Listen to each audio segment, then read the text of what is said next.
वसल्ली अला मुहम्मद व आले मोहम्मद व अजल फरज आले मोहम्मद। या जुल जलाल वाले कराम मदद वस्सलाम अलैकुम तमाम मुमिनीन को। उम्मीद है आप सब खैर वाफिज से होंगे। मौला जुल जलाल वाले कराम आप सबको अपने हिफ्ज़-ए-अमान में रखे, आमीन।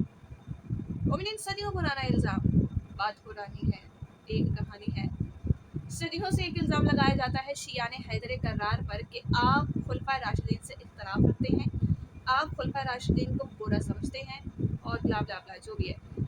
यानी कि शियाने अली खुलफाए राशिदीन को बुरा समझते हैं, जबकि मौला अली का खुलफाए राशिदीन से कोई इख्तिलाफ ही नहीं। यही सवाल दोबारा से एक मौलवी साहब ने किया है, उन्हें रिसेंटली पोस्ट आया है टिकटॉक पर, और उन्होंने वही सवाल सारे शियों से किया है। मैं चाहूँगी पहले आप वो वीडियो ही देख लीजिए, देन आपसे फिर बात करते हैं और आज ये साबित करके जाएंगे कि मौला अली का कितना इख्तिलाफ और कितना प्यार था खुलफाए राशिदीन से। आज सारे शिया हजरात से एक मेरा छोटा सा सवाल है। वो सवाल ये है कि तुम हजरत अबू बकर से नफरत करते हो, चलो ठीक है, अच्छी बात है। हजरत उमर से भी नफरत करते हो, हजरत उस्मान से भी नफरत करते हो। अच्छा भाई, तुम क्यों नफरत करते हो? तुम्हारी नफरत करने की सिर्फ एक वजह है। वजह क्या है कि हजरत अबू बकर खलीफा अव्वल कैसे बन गए, हजरत उमर फिर उसके बाद क्यों खलीफा बन गए, हजरत उस्मान फिर उसके बाद क्यों खलीफा बन गए। हालांकि सबसे पहला हक हजरत अली का था, हजरत अली को पहला खलीफा होना चाहिए था, हजरत अबू बकर को नहीं होना चाहिए था, हजरत उमर को नहीं होना चाहिए था, हजरत उस्मान को नहीं होना चाहिए था। तो मैं आपसे एक भाइयों वाला सवाल पूछता हूँ, सारे जितने भी शिया हजरात हैं, चाहे वो पाकिस्तान में हो, ईरान हो या दुनिया के किसी भी कोने में मौजूद हो, तो मुझे इस सवाल का जवाब दे दे। तुम लोग हजरत अली रज़ी अल्लाह तआला अन्हु से मोहब्बत करते हो, बेइंतहा मोहब्बत करते हो।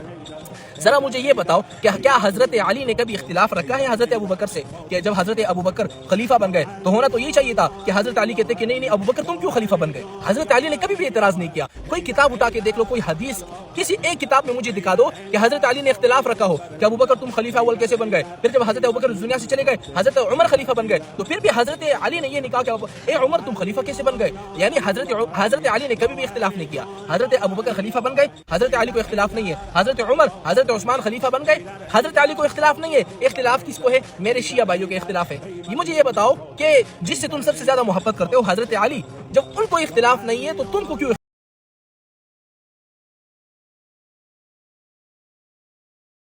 मुझे तो ये समझ नहीं आ रही कि आजकल इतनी दाढ़ी वाली औरतें कहाँ से आ गई हैं। आई मीन सॉरी टू से मौलवी साहब, आप अपना एक्सेंट चेक करें।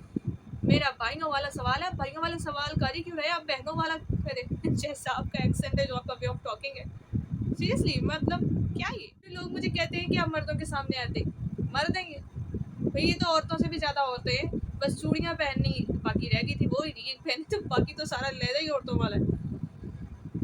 ला हौला वला कुव्वत। मौला अली पर एतराज़ करने वाले, बकवास करने वाले भी मर्द नहीं होते, खुसरे ही होते। खैर मोमिनीन, इन्होंने ये एतराज़ किया शियों पर। जब मौला अली को खुलफा राशिदीन से कोई इख्तिलाफ नहीं था, जब वो उनकी खिलाफत पर खुश थे, तो आपका उनसे इख्तिलाफ किया। मुझे किसी एक किताब में दिखा दो। मुझे मेरा भाइयों वाला सवाल है। अभी भाइयों वाला सवाल तो भाइयों वाला, लहजा आपका माशाल्लाह बहनों वाला हुआ हुआ है।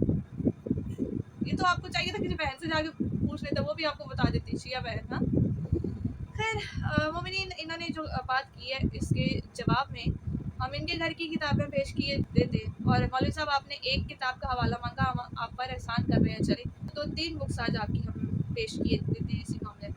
मोमिनीन, सबसे पहली किताब पेश कर रही हूँ इन्हीं के घर की।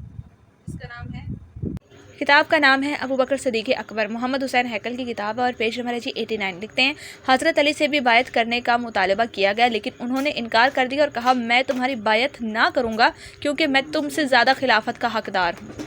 ठीक है मोमिनीन, मौला अली ने बायत ही नहीं की और ये भी कहा कि मैं तुमसे ज़्यादा खिलाफत का हकदार हूँ।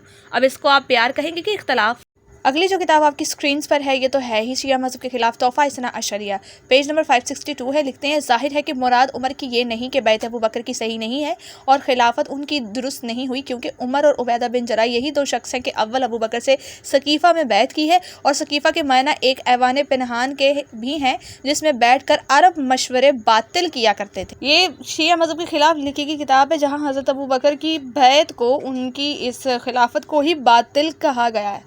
ठीक है, ये जो मौलवी साहब अपनी वीडियो में कह रहे थे ना, उनको तो कोई इख्तलाफ ही नहीं था, शियों को इख्तलाफ है। वही के कहते हैं हम मौला अली को बहुत प्यार करते हैं, तो फिर खुलफा राशिदीन से क्यों इख्तलाफ है? मौला अली का तो इख्तलाफ ही नहीं था, तो ये क्या है?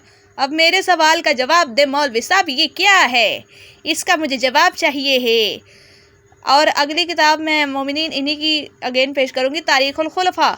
इससे और वाज़ेह हो जाएगा कि मौला अली का कितना का प्यार था इन लोगों के साथ। पेज नंबर 180 पे बड़ी खूबसूरत रिवायत है। मोमिनीन कहते हैं, इसके जवाब में वालिद बुजुर्गवार हज़रत अली ने फरमाया, रसूल अल्लाह ने मुझे खिलाफत देने के बारे में कोई वादा नहीं फरमाया, चूँकि मैंने आकाए दो आलम की रिसालत की सबसे पहले तस्दीक की है, तो अब आपको झूठा इल्ज़ाम क्यों दूँ।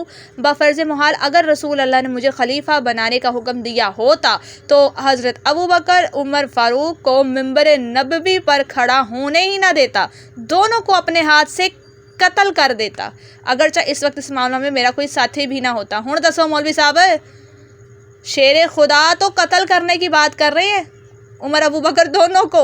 आप कहते हैं इख्तलाफ ही कोई नहीं था, उन्होंने कहा ही कुछ नहीं है, उन्होंने कोई एलिगेशन ही नहीं लगाया। अब ये क्या है, ये मौलवी का प्यार है खुलफाए राशिदीन के लिए। हाँ जी मौलवी साहब, तीनों किताबें आपके अपने घर की, पढ़ना फूट गया। हम इसलिए तो वेले बैठे हैं आपके सवालों के जवाब देने के लिए। ये कोई इतना बड़ा मौलवी नहीं था जिसका मुझे रिप्लाई करना पड़ता, लेकिन मोमिनीन की रिक्वेस्ट थी इस वीडियो के लिए बहुत ज़्यादा। इसकी वीडियो बहुत देर से मुझे मेंशन हो रही थी, सिर्फ एक नहीं इसकी कई वीडियोस मुझे मेंशन की गई हैं मोमिनीन की जानिब से। मैंने सबका रिप्लाई देना तो मुनासिब नहीं समझा, क्योंकि ये बेचारा बिल्कुल अकल से पैदल फारिग जाहिल मौलवी पता नहीं कहाँ से उठ के आया बेचारा। इसको अपने घर की बुक्स का नहीं पता, इसने क्या हमसे पूछना और क्या हमसे सवाल करना। ठीक है, मुझे मेरा एक सवाल है, मुझे इस बात का जवाब दे दिया। हुण अगे मोमिनीन, इसका लहजा देख के और इसकी शक्ल देख के एक जोक आया मेरे माइंड में। जैसा कि अपने एक्सेंट से पठान लग रहा है बाकायदा, इन पर एक जोक बना है कि दो पठान आपस में 50-50 हज़ार की शर्त लगा के बैठ गए। एक पठान दूसरे से कहता है कि अगर तुम बता दो इस टोकरी में क्या है तो सारे अंडे तुम्हारे। टोकरी ढक के खड़ा था। फिर कहता है अगर तुम बता दो कि ये अंडे किस जानवर के हैं तो वो मुर्गी भी तुम्हारी। आगे से दूसरा पठान देख के कहता है अबे यार कोई हल्का सा इशारा तो दो ना। इस मौलवी का वही हाल है, इस बेचारे को इतना इशारा दे दिया है, अकल इसको फिर नहीं आनी। बस मोमिनीन इनका यही है। इन आपके सामने इनकी जहालतें, मुझे हंसी आती है ऐसे लोगों को रिप्लाई देते हुए। इनको तो हम क्या रिप्लाई दें यार, पता नहीं बेचारे व्यूज़ लेने की खातिर और हिट होने की खातिर कहाँ से आ रहे हैं। कोई टिकटॉक से आ रहा है, कोई FB से आ रहा है, कोई इंस्टा से आ रहा है। हाँ, आई थिंक दैट्स इनफ मोमिनीन। इनका तो ये चलता ही रहेगा कंटिन्यूसली, और हमारा भी चलता ही रहेगा, हम भी इनको रिप्लाई देते ही रहेंगे इंशाल्लाह व इंशाल्लाह। तो आज के लिए आई थिंक इतना काफ़ी है, मिलते हैं नेक्स्ट वीडियो में। Till then take care, peace out. Maula Hussain आप सबके हम